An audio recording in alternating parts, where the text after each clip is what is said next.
So last class we have derived the expressions for current amplification, input impedance and voltage amplification. So this class we derived the expression for output admittance, which is designated by Y0.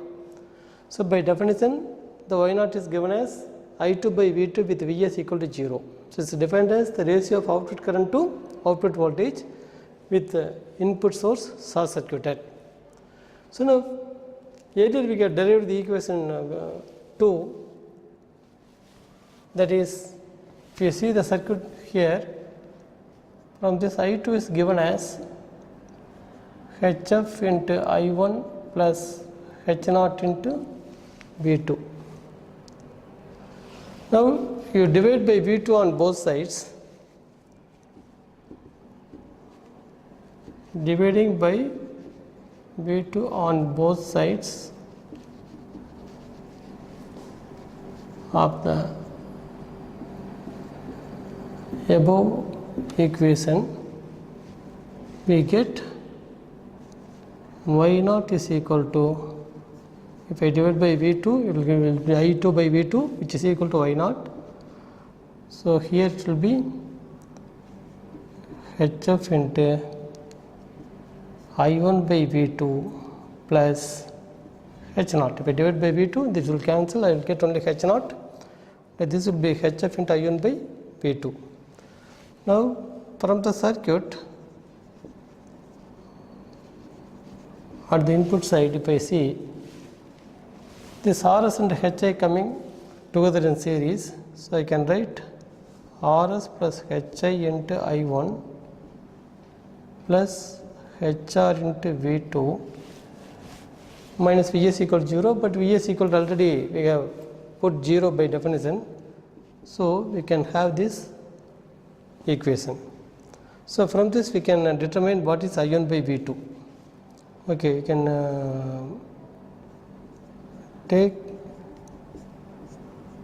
one term to the other side, it will become minus HR into V2. So if you divide by V2 this side, and you can divide this other side, I will get minus HR by Rs plus Hi. So I1 by V2 is given by this one. So this you can make it as new equation. Equation number 9. You can take this as equation number 9. So this will become 10, this will be 11. Substitute for I1 by V2 from 11 into 10, we get Y0 is equal to Hf into, already a minus sign is there, so HR by Rs plus Hi plus H0, or you can bring this H0 terms first, H0 minus Hf HR by Rs plus Hi. This is the expression for output admittance. So you can see the significance. This output admittance is a function of source resistance, Rs is present here. Whereas if you recall the input impedance, there you will get Hi minus Hf HR divided by YL plus HO. So there it is a function of load impedance. So input impedance is a function of load impedance, whereas output impedance is a function of source resistance. Now we determine the voltage gain or voltage amplification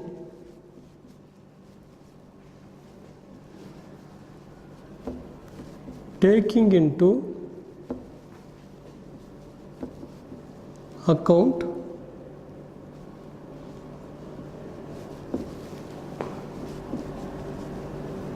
the source resistance. The source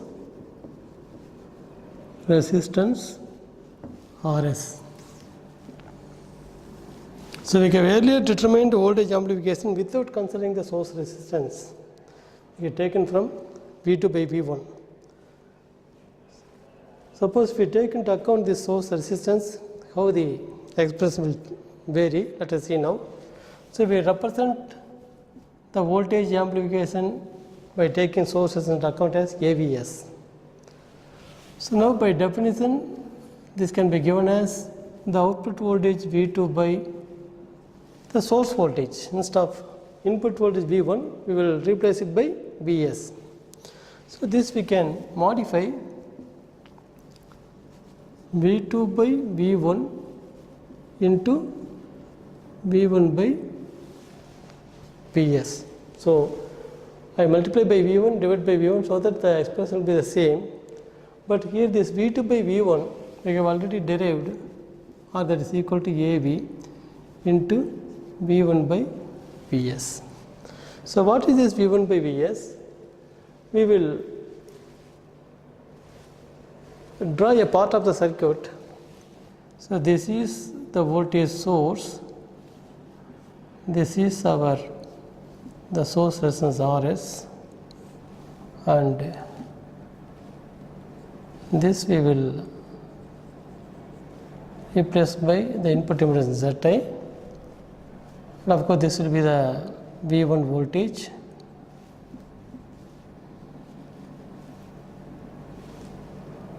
Okay, so this is our equivalent circuit. If we replace by input impedance, we will get like this. So now what is the value of V1 in this circuit? So the Vs, the total voltage we are dividing across Rs and Zi. So we can determine from this circuit, from the circuit shown, V1 is equal to Vs into Zi by Zi plus Rs. Okay. So this Vs by Zi plus Rs will give the current through this branch, and if you multiply by this impedance, you will get the drop across this impedance, which is nothing but P1. Okay. So this you can take it as equation number 13. This will be 14. So now substitute for V1 from 14 into equation 13, we get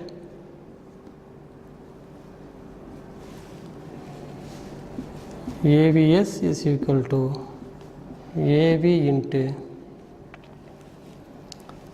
or you can write this as V1 by Vs, or you can substitute Vs, the Vs and Vs will cancel, so you will get into Zi by Zi plus Rs. So this is the voltage gain or voltage amplification by taking the source resistance Rs into account. So you can call this as equation number 15. So for an ideal voltage source, Rs will be equal to 0. An ideal voltage source will not offer any resistance. So for an ideal voltage source, R is equal to 0. In that case, AVS will become, so when R is equal to 0, what will happen? This will cancel and AVS will become equal to AV. Okay, or we can say the voltage gain will become, for an ideal voltage source, this AVS will become equal to AV. Similarly, we can determine the current gain taking into account the source resistance. Next, current gain taking into account RS, that you can call it as AIS. So for that purpose we replace this circuit. So this is the Thevenin equivalent of the input circuit, we can say. We will replace it by Norton equivalent circuit. That means we will replace the voltage source by current source. So what will happen? This will be the current source, and in that case the RS will become in parallel, and you will have ZA here. Okay. So here the current will go as I1. So the source current will divide across RS and ZI. We have to determine what is that I1 now. So before that we will get the definition. AIS, the current amplification taking the sources into account, is given as the output current I2 by IS, that's equal to, you can put a minus I2 by IS minus I2 by I1 into I1 by IS. But minus I2 by IN by our definition is equal to AI into I1 by IS. Now let us determine this I1 by IS from this equation. So if I want to find the current through ZI, I have to multiply the total current by the opposite resistance divided by sum of both resistance. I will get the value. If you apply your circuit law theorems, you can understand. So from the circuit shown,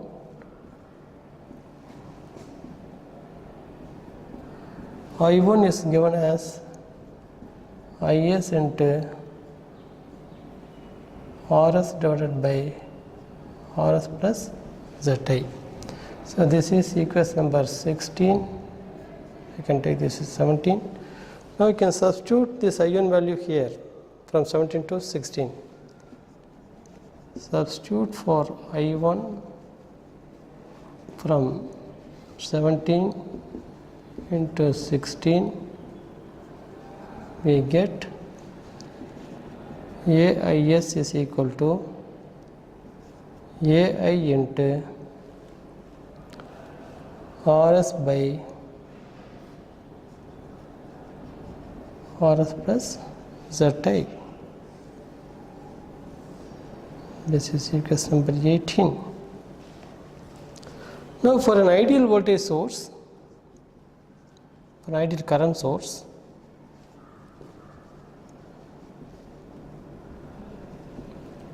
RS will be infinity.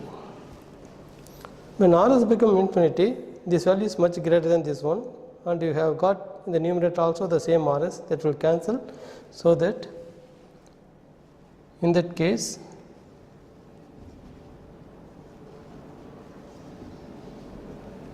AIS become equal to AI. AIS become equal to AI.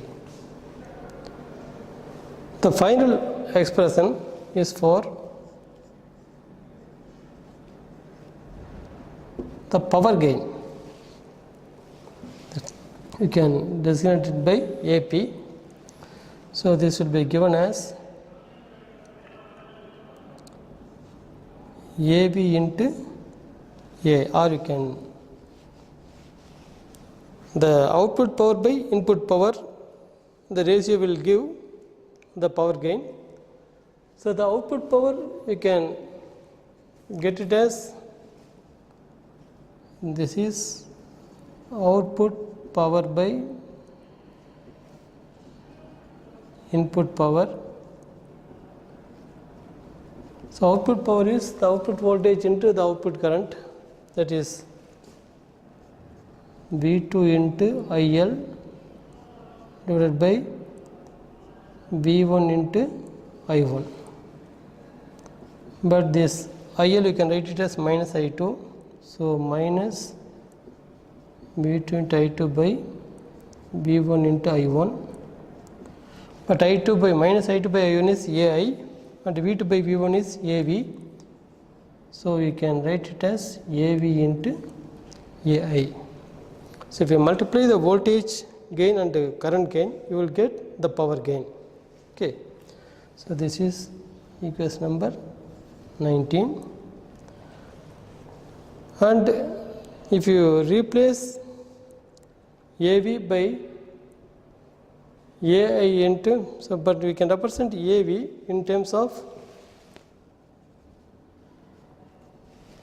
AI and ZL and ZI, isn't it? So we have earlier derived, just again.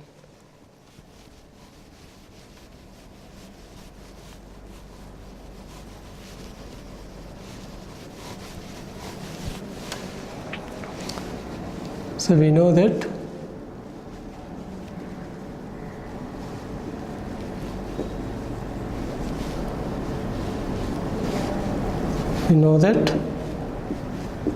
AV is equal to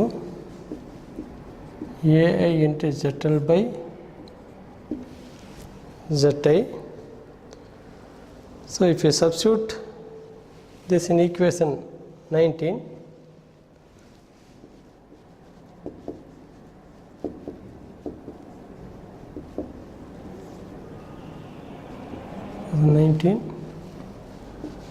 we will get AP is equal to AI square into ZL by ZI. This is another way of expressing the power gain. So with this we have completed the analysis of transistor amplifier using H parameter. We have determined the current gain, voltage gain, both gains taking RS into account, then input impedance, output admittance, and ultimately the power gain.